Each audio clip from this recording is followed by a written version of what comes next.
Hello friend, welcome back to my channel. तो आज मैं बहुत ही इजीली तरीके से और बहुत ही सिंपल तरीके से प्लाजो पैंट की कटिंग कर रही हूँ, जिसकी 40 इंच हिप है, 38 इंच हिप है और 40 इंच लंबाई। तो ये मैंने नीचे से जो बेकार कपड़ा था टेढ़ा मेढ़ा, उसको मैंने अलग कर दिया है, लाइन अप कर दिया। और ये मैं साइड की किनारी से एक एक इंच हटा के मार्किंग कर रही हूँ। इसे भी मैं एक लाइन अप कर लूँगी सीधी, क्योंकि ये कपड़ा किनारी के पास से थोड़ा बेकार टाइप है, तो इसको हम निकाल देंगे। मतलब बेकार टाइप क्या है, वो किनारी ज़्यादा खिंची हुई है, तो इसे हम निकाल देंगे। क्योंकि अगर इसे हम अपने कपड़े में लेंगे तो इससे हमारे कपड़े की फिटिंग बिल्कुल बेकार हो सकती है। तो ये मैंने सीधी लाइन अप कर लिया किनारी की साइड। तो अब हम इसको अलग रखते हुए तब मार्किंग करेंगे। और मैं नीचे से ये एक्स्ट्रा कपड़े को कट करे दे रही हूँ, ताकि मैं आपको समझाऊं और आपके अच्छे से समझ में आए। तो इसको मैंने अलग हटा दिया है। तो फ्रेंड्स, कौन कौन चाहता है कि हम घर बैठे बिल्कुल फ्री में सिलाई सीखें, तो कमेंट बॉक्स में ज़रूर बताना। तो ये मैंने कपड़ा बिछा लिया है लंबाई में डबल फोल्ड करके। जो खुली साइड है वो मेरी तरफ है और जो बंद साइड है वो दूसरी तरफ है। तो ये मैं 1.5 इंच बेल्ट के लिए छोड़ते हुए 40 इंच पे मार्क कर रही हूँ और प्लस 1 इंच मार्जिन सिलाई के लिए। तो मैंने मार्किंग की है 41 पे और 1.5 इंच मैंने इसमें से पहले ही निकाल लिया है। तो अब मैं इसको सीधा लाइन अप करूँगी। लाइन अप करने के बाद मेरी 38 इंच हिप है, उसका चौथाई भाग निकाल लेना है। तो 9.5 हो गया, 9.5 पे मार्क करूँगी प्लस 1.5 इंच। आप चाहे तो प्लस 1 इंच भी कर सकते हैं, जो ज़्यादा फिटिंग में पहनना चाहते हो। लेकिन तकरीबन 1.5 इंच की भी बहुत अच्छी फिटिंग आ जाती है और कहीं से खिंचाव भी नहीं होता है। तो इसलिए मैंने 1.5 इंच पे मार्किंग की है। तो ये हो गया है 9.5 प्लस 1.5 12 इंच। तो ये मैंने 12 इंच पे मार्किंग कर ली है। और इसी तरह नीचे की तरफ भी मैं 12 इंच पे मार्किंग करूँगी और ये आसन के लिए भी मैं 12 इंच पे मार्किंग करूँगी। तो ये मुझे चौकोर शेप में एक बॉक्स टाइप बन जाएगा, ये आप देख सकते हैं। तो हमें ऐसे ही चौकोर शेप में एक बॉक्स टाइप बना लेना है।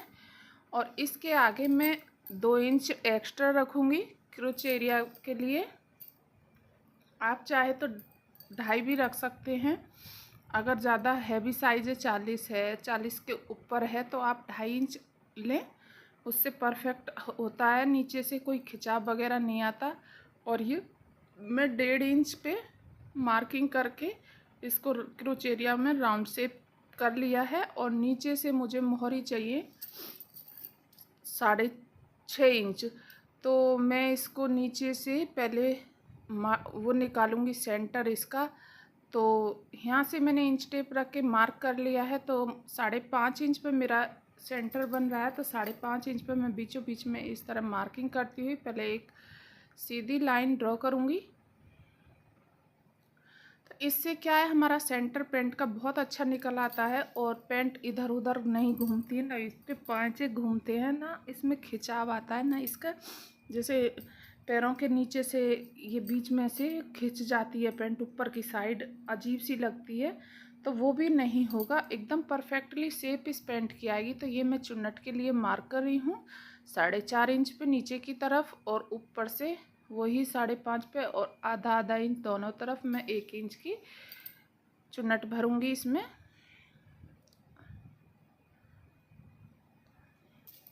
तो ये मैंने चुन्नट की मार्किंग कर ली है। अब मैं पौचे की मार्किंग भी कर ली है। अब मैंने ये शेप पट्टी ली है, तो एक तरफ से इसको राउंड सा है और दूसरी तरफ से, तो जैसे मैंने रखा है उसी तरह आपको रख के मार्किंग करनी है। फिर दूसरी तरफ ऐसे पलटते हुए रख के मार्किंग करनी है। ऊपर की तरफ देखें, मेन मुद्दा यही है, नहीं तो यहाँ पे क्या गुप्पे से बन जाते हैं। तो इस तरह से स्केल को रखते हुए मार्किंग कर ले। आप देखो कितनी परफेक्ट फिनिशिंग आई है। अगर हम इसी उस पर सिलाई करेंगे तो बिल्कुल भी हमारे वो जो गुप्पे से निकले रहते हैं पेंट में, मैंने बहुत लेडीज़ों के देखे हैं और कई बार एक दो में मेरी में भी हैं, तो वो नहीं निकलेगा। एकदम सीधी बिल्कुल सिंपल और सीधी शेप आएगी। और आधा इंच आसन की तरफ डाउन करते हुए मार्किंग करना है। तो पेंट में खिंचाव आने का मतलब पहले तो ये क्रोच एरिया की गोलाई बहुत कम उसमें गोलाई दे देना है। और दूसरा ये है कि हम जो ये राउंड शेप देते हैं उसको हम बिल्कुल ऐसे से घुमा कर देते हैं कि वो भी वहीं से वहीं कट हो जाता है। तो उससे क्या है, हमारी पेंट ऊपर को अपने आप खिंच जाती है। और मेन मुद्दा इस पेंट में कटिंग से ज़्यादा स्टिचिंग में है। मैं इसकी स्टिचिंग करूँगी और उसकी वीडियो अपलोड करूँगी, आप उसे ज़रूर देखना। आपको बिल्कुल परफेक्टली पेंट कटिंग समझ में आ जाएगी और स्टिचिंग भी। आप कभी भी इसको नहीं भूल सकते। और फिर इसको पहन के देखना, एकदम परफेक्ट फिटिंग जो आएगी ना, तो आप भूल नहीं पाओगे। तो इसलिए वीडियो को स्किप ना करते हुए पूरा फुल वॉच करें, ताकि आपको एक एक पॉइंट व्यू अच्छे से समझ में आए। तो ये हमने फ्रंट पार्ट कट कर लिया है। और बैक पार्ट कट करने में तो बिल्कुल भी कुछ नहीं है, एकदम सिंपल आसान। फ्रंट पार्ट बिछाओ इस तरह से, इस कपड़े को सीधा करके ये हमने इसके ऊपर फ्रंट पार्ट बिछा दिया है। अब इसको हम 2 इंच क्रोच एरिया की तरफ से बढ़ा देंगे और ऊपर की तरफ से 2 इंच बढ़ाएंगे और इसको एक नीचे लंबी लाइन ड्रॉ करेंगे आसन के लिए। और 2 इंच का फिर आगे के लिए बढ़ाएंगे और जो हम क्रोच एरिया का राउंड शेप देंगे उसके लिए। और जैसे हमने फ्रंट पार्ट में राउंड शेप दिया था, सेम उसी तरह हम बैक पार्ट में राउंड शेप देंगे। ऊपर की 3 इंच मार्किंग करते हुए अब इसको तिरछा करके एक सीधी लाइन ड्रॉ करेंगे। और नीचे की तरफ मोहरी की तरफ हम सिर्फ 1.25 इंच बढ़ाएंगे, मार्किंग कर लेंगे। और अब शेप पट्टी से इसकी शेप दे देंगे। बस इतना करना है कटिंग में फ्रंट पार्ट में। तो इसमें कोई भी दिक्कत नहीं है और बहुत ही इजीली और बहुत ही सिंपल हमारी पेंट बन के अच्छे से रेडी होगी।